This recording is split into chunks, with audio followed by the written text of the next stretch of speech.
জিয়াফা আমার ডাকছেন? কি ব্যাপার, তুই এত সেজেগুজে আছিস কেন? আজকে না নীল ভাই আইবা শুনলাম, এই জন্য একটু সাজগোজ করছি। নীল আসবে তাতে তোর কি? তুই বাড়ির কাজের মেয়ের মতো থাকবি। নীল আসুক আর সবুজ আসুক সেটা আমাদের ব্যাপার, তুই কেন এত সাজুগুজু করবি? আচ্ছা পর সাজবো না। এই টিপ খোল আর লিপস্টিক মোছ, যা মুখে কালি মেখে আয়। আজকে থেকে তুই বাসায় মুখে কালি মেখে থাকবি। বাসাতে চিল্লাচিল্লি কিসের? দেখো না ভাইয়া, কাজের মেয়ের ঢং দেখো। যদি তোকে নীলের সামনে দেখেছি তাহলে কিন্তু তোকে এই বাড়ি থেকে বের করে দিব, কথাটা যেন মাথায় থাকে। দাদি তোমার কিছু লাগবে?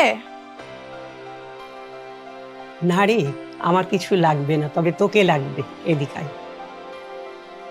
আজকে আমার একমাত্র নাতি তার লেখাপড়া শেষ করে আমেরিকা থেকে দেশে ফিরছে। ওর জন্য কিন্তু মজার মজার রান্না করতে।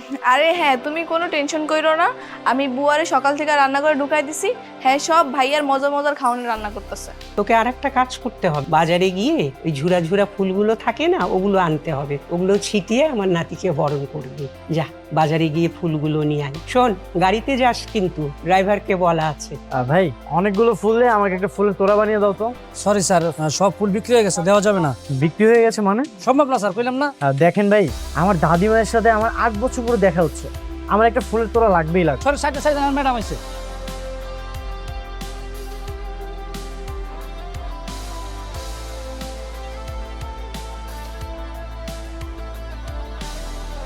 ম্যাডাম আপনি আসছেন, আপনার সবকিছু রেডি আছে। বিল কত হয়েছে? দেখতে হবে, একটু দেখি জানাই। Excuse me. আমাকে বলছেন? হ্যাঁ আমি আপনাকে বলছি। হ্যাঁ বলেন। আপনি কি সব ফুলগুলো কিনে ফেলেছেন? জি আমি কিনেছি। আমার কিছু ফুল লাগবে, একটা তোড়া বানানোর জন্য কিছু ফুল দিলেই হবে। আপনার কি খুব দরকার?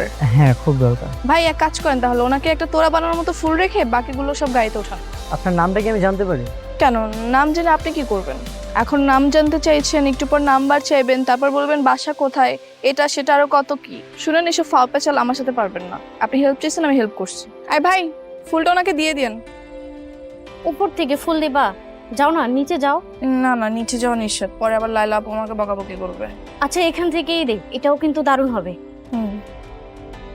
Welcome my sweet heart. দাদি, this is for you. Thank you. ওর সাথে তো আমার বাসা আসার আগেই দেখা হয়ে গেছে। লাইলা আপু জানলে তোমাকে মেরেই ফেলবে। আরে দূর, তুমি কি ইচ্ছে করে দেখা করছো নাকি? আর তাছাড়া তুমি জানতা নাকি? যা হবার হয়েছে, এখন লুকায় যাও। দাদিমা, তুলিকে ডাকাটা কি খুব জরুরি? একটা কাজের মেয়েকে নিয়ে এক টেবিলে খাবার খাওয়া বিষয়টা কেমন দেখা যায় না? ও পরে খেয়ে নিবে না। হ্যাঁ, দাদির মতো ঠিকই বলেছে, ফর্মালিটিজ মেনটেন করা প্রয়োজন, তাই না? কিসের ফর্মালিটিস? আমার দাদি যা বলবে সেটাই। দাদি যদি বলে এখানে ভিক্ষুক এনে বসে খাওয়াবো, তাহলে সেটাই। আমার একমাত্র দাদি, আমার একমাত্র আপনজন। Thank you.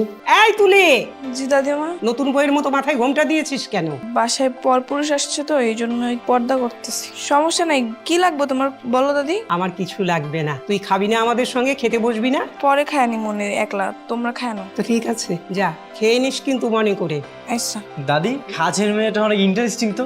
আসলে ওর মাথায় একটু গন্ডগোল আছে তো, তাই। তোমার কিন্তু আমেরিকার পাট চলে গেছে, আমি কিন্তু তোমাকে আর যেতে দেবো না। এত বড় একটা বাড়িতে আমার ভালো লাগে না। এবার আমার একজন সাথী বাংলাদেশি মেয়ের সাথেই তোমাকে বিল দেবো। ওর মতামতটা জানাও আমাকে। কি ভাবছো? না মানে দাদি, হ্যাঁ তুমি একদম ঠিকই বলেছো, আমি এই দেশের মেয়েকে আমি বিয়ে করবো।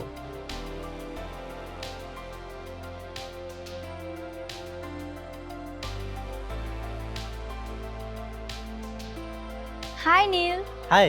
একা একা ছাদে কি করছো? তেমন কিছু না। আমিও মাঝে মাঝে ছাদে আসি, কিন্তু আগে একা একা বোরিং ফিল করতাম। আজ যেহেতু তুমি আছো, দুজন মিলে একসাথে আড্ডা দিব। আসলে আমার একটা কাজ আছে তো, একটু পরে আমাকে চলে যেতে হবে। কি কাজ? হাই আল্লাহ, উনি তো এখানে। কোনোভাবে যদি আমার কাপড়টা ওনার চোখে পড়ে তাহলে তো সন্দেহ করতে পারে। ইস। আমার পুরনো ফ্রেন্ড সার্কেলের সাথে আজকে দেখা করতে যাবো। আমি কি তোমার সাথে যেতে পারি?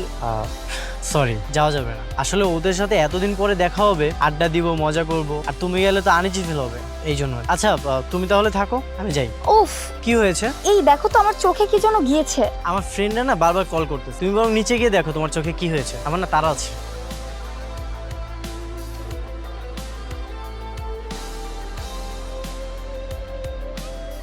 এই তুই কি ভাবছিস, সকাল বিকাল আমার প্রপোজ করলে কি আমি পয়টা যাবো? আমার পাঠানো এত সহজ? কান্দর কান্দর।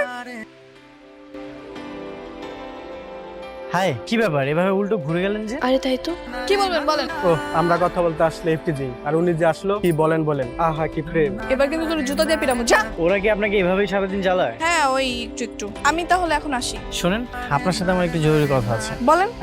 যেদিন আপনাকে দেখেছিলাম না, সেদিন থেকে আপনার প্রতি আমার কৌতূহল জন্মেছে। দেখেন ভাই, আমার প্রতি কৌতূহল রেখে আপনার কোনো লাভ নেই। আপনি আপনার মতো থাকেন আর আমাকে আমার মতো থাকতে দেন। আপনার নামটা? টুম্পা। আপনার বাসাটা? বাংলাদেশে।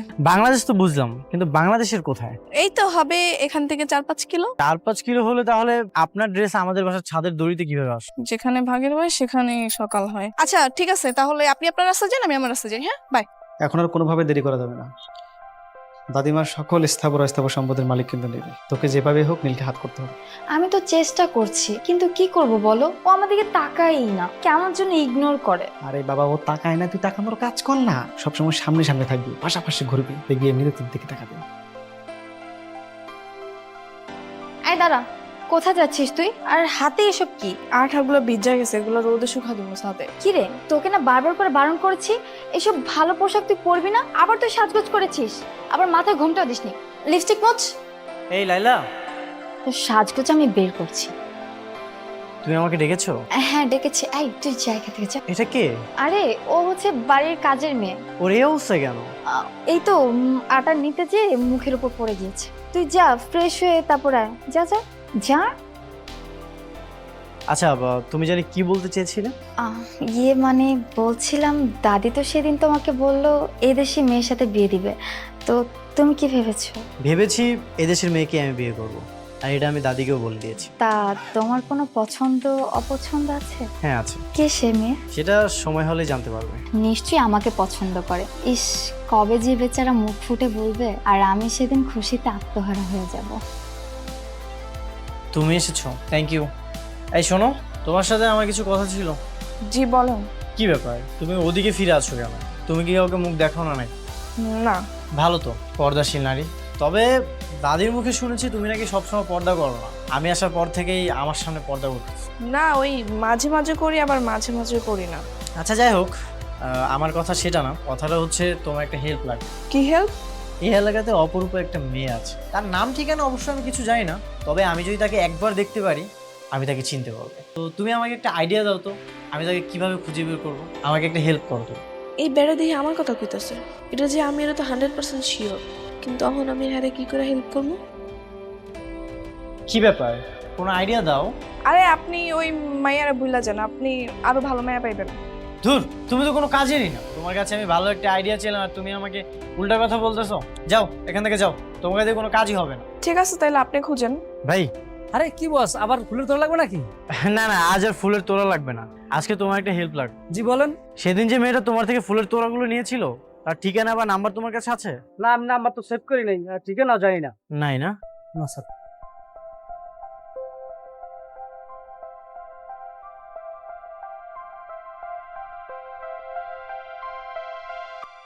আপনি এবার পাগলের মতো হাঁটাচলা করতেছেন কেন? কিছু একটা যদি হয়ে যেত? না মানে, আমি আপনাকে খুঁজতে খুঁজতে পাগল হয়ে গেছিলাম। কেন আপনি আমাকে কেন খুঁজতেছেন? আপনাকে আমি এক দেখাতেই প্রেমে পড়ে গেছি। দেখেন ভাই, আপনি আমাকে এক দেখাতে প্রেমে পড়ে খুব বিরাট বড় ভুল করছেন। আপনি আমার পরিচয় শুনলে কখনোই আমাকে বিয়ে করবেন না। কেন, আপনি কি বিবাহিত? না। তাহলে কি আপনি অন্য ধর্মের? না। আপনার কি কোনো ভালোবাসার মানুষ আছে? সেটাও না। তাহলে তো পৃথিবীর কোনো বাধাই আমাদের আটকে রাখতে পারবে না। আমি গরিব হলে কি আপনি আমাকে মেনে নেবেন? হ্যাঁ, আপনি গরিব অসহায় যাই হন না কেন, আপনি তো থাকবেন আমার মঞ্জিলে, আমার কোনো আপত্তি নেই। আর আপনার আর্থিক অবস্থা জেনে আমি কি করব? কি বলছেন? হ্যাঁ, আমি সত্যি বলছি। আমি একটা বাসায় কাজ করি, আর সেদিন যে গাড়িটা দেখলেন আপনি, ওটা আমার মালিকের গাড়ি ছিল। আপনি কি একটা কাজের মেয়েকে বিয়ে করবেন? আমার কোনো সমস্যা নেই। আচ্ছা, আপনি কোন বাসাতে কাজ করেন? সেখানে যেয়ে কি আমার কথা বলতে হবে? না মানে। আর কোনো মানে নেই, আপনি চলেন আমাদের বাসায় চলেন। আমাদের বিয়ের বিষয়টা আমি আমার দাদিকে বলবো। আমার দাদি অনেক ভালো মানুষ, আমাদের বিয়েটা দাদি মেনে নেবে। না না, এখনই না, আমাকে একটু ভাবার জন্য সময় দিন। ঠিক আছে। তোর মতি গতি আমি কিছু বুঝতেছি না। এতদিন হয়ে গেল তো নীলকে পড়াতে পারলো, নাহলে মেরে ফেলো। কি মেরে ফেলবো? কি বলছো কি ভাইয়া? আমি ঠিকই বলছি, তুই যদি ওকে বিয়ে করিস তাও সব সম্পত্তি তোর, আর যদি ওকে মেরে ফেলিস তাও সব সম্পত্তি তোর। কেন জানিস? আমাদের দাদির একুলে একুলে না আর কেউ নাই, শুধু আমরা দুজন ছাড়া। আচ্ছা বলো কি ভাবলে? আমার মনে হয় আপনার ফ্যামিলির কেউ কখনোই মানবে না, না আপনার দাদিমা না আপনার ফ্যামিলির অন্য কেউ। ফ্যামিলি মানবে কি মানবে না সেটা তুমি আমার উপর ছেড়ে দাও। তোমার ফ্যামিলিতে কি মানবে না সেটা আমাকে বলো। আমার ফ্যামিলিতে আমার শুধু আব্বাই আছে, আর তাকে আমি কালকে জিজ্ঞাসা করছিলাম, তো উনি বলতেছে তুই যেটা ভালো মনে করিস সেটাই কর। তাহলে তো আর কোনো বাধা নেই, এটা তোমার জন্য, আর এই ড্রেসটাও তোমার জন্য। না না, আমি এসব নিতে পারবো না। আমি সত্যি বুঝতে পারতেছি না আমি কি করব। দেখেন আমার ভাবার জন্য আরেকটু সময় দরকার। ঠিক আছে, তুমি 7 দিন 10 দিন যত দিন ইচ্ছা তুমি সময় নাও। আচ্ছা ফ্রেন্ড হিসেবে তো এগুলো নিতেই পারো। এই নাও। ভাইজান ডাকতেছেন? তুলি কোথায়? সে তো তার রুমে। তার রুমটা কোন দিকে? ওই যে ওদিকে। ভাইজান কিছু লাগবো? না না তুলি, আমি কি একটু ভিতরে আসবো? হ্যাঁ আসেন। তুলি, গতকাল তোমার হাতের চাটা খুবই দারুণ ছিল, আজ একবার বানিয়ে দিবে? ঠিক আছে, আপনি যান, আমি বানিয়ে নিয়ে আসছি। ঠিক আছে। তার মানে তুমি টুম্পা, তুমি তুলি, এতদিন এই কারণে তুমি আমার থেকে লুকিয়ে আছো। আমার বাড়িতেই আছে আমার স্বপ্নের বালিকা, আর আমি কোথায় না কোথায় তোমাকে খুঁজে বেরিয়েছি। হাই রে কপাল। আচ্ছা ওকে কি বলবো, আমি তোমাকে চিনতে পেরেছি? না না থাক, এটা বলা যাবে না, আমিও একটু মজা নেব।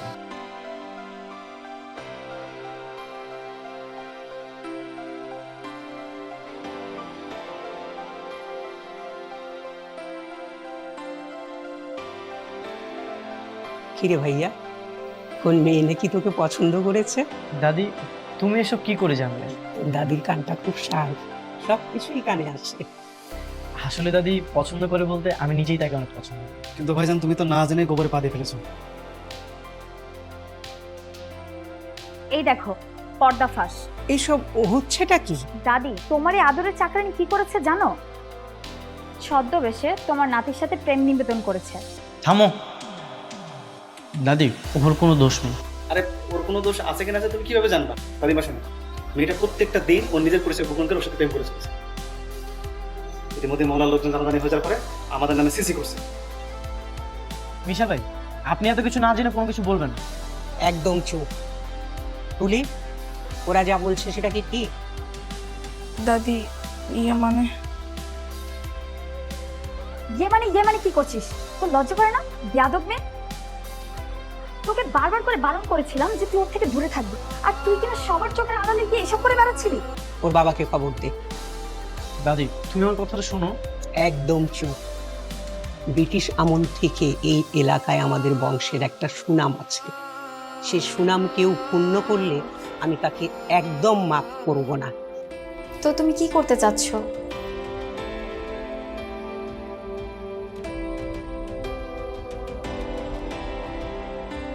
চাটা খাও, তুলি নিজের হাতে বানিয়েছে, খেলে তোমার মনটা ভালো হয়ে যাবে। নীল দাঁড়াও, চা খাস না? নে এই চা তুই খা। আমি আমি চা খাবো কেন? কত বড় সাহস তোদের! তোরা আমার নাতিকে মারার জন্য চায়ে বিষ মিশালি। বলছি এবারের মতো আমাদেরকে ক্ষমা করে দেওয়া যায়। তোরা কি যাবি? দেখে আমি পুলিশ ডাকবো।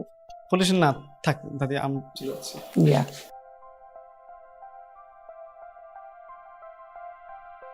তোমার মেয়েটা যে অনেক বড় দোষ করে ফেললো রহিম মিয়া। বেগম সাহেব, আমি বহুদিন আপনার এই জায়গায় কাজ করছি, আমি কেমন মানুষ সেটা তো আপনি খুব ভালো করেই জানেন। আমার মাইয়ার একটা অপরাধ করে ফেলাইছে, আপনি এইবারের মতো আমার মাইয়াটারে আপনি ক্ষমা করে দেন। আমি আমার মাইয়ারে নিয়ে এখান থেকে সোজা গ্রামে চলে যাব, আর কোনোদিন আমার মাইয়া এই বাড়িতে আইব না, আর কোনোদিন আইব না। ও যেভাবে আমার কাছে ছিল সেভাবেই সারা জীবন আমার কাছে থাকবে। এখানে শুধু একটু পার্থক্য থাকবে, তখন ও আমার নাতি বউ হিসাবে থাকবে। এতে কি তুমি রাজি আছো? বেগম সাহেব, বেগম সাহেব, এইটা তো আমার জন্য অনেক বড় পাওয়ার, অনেক বড় সৌভাগ্যের কথা। আমার নাতি বউ হিসাবে তোকে নিতে চাই, তুই থাকবি আমার কাছে? তুই কি রাজি আছিস?